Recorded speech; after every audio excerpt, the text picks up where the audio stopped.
Vin dice e il vin contada che il vin lo fa, lo produce, lo migliora, lo studia, lo divulga. Ma come si andata a vendere sto anno? Cominciamo a parlare con i nostri influencer. In qua abbiamo ospite Angela Maculan dei Cantine Maculan. Ciao Angela! Ciao El Canaia, bello ritrovarti, un piacere ritrovare te e i tuoi ascoltatori.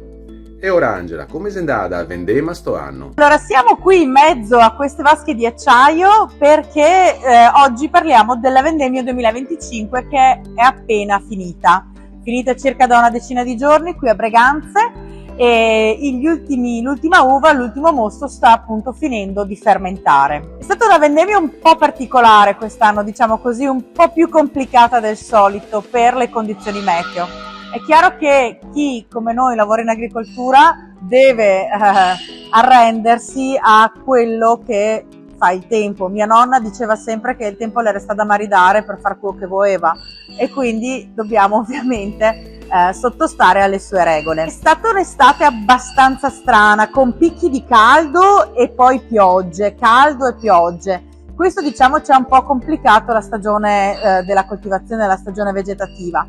Però il risultato diciamo che l'abbiamo già portato a casa e siamo contenti di questo. Noi abbiamo iniziato il 26 di agosto con la base spumante e perché appunto facciamo anche un metodo classico di Chardonnay, quindi quella va raccolta qualche giorno prima rispetto alle altre varietà perché ci vuole un'acidità un po' più elevata e un grado zuccherino un po' più basso.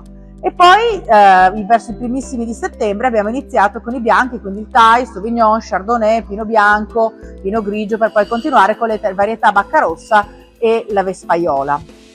Noi facciamo tutta una vendemmia manuale e selezionata, per cui è chiaro anche nelle annate un po' più complicate riusciamo comunque a fare qualità e speriamo insomma che il risultato ci dia ragione ancora una volta.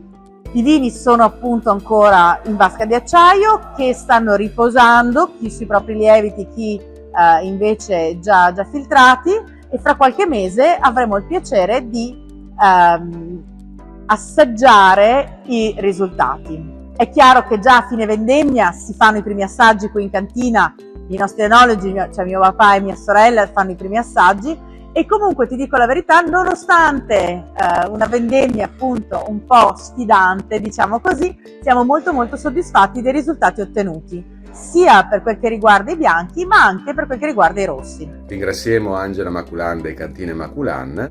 Ti ringrazio tantissimo, è sempre un grandissimo piacere parlare con te e con i tuoi ascoltatori e vi auguro una buona giornata. E gli altri andiamo avanti con Garangheo e il Veneto Sebeo.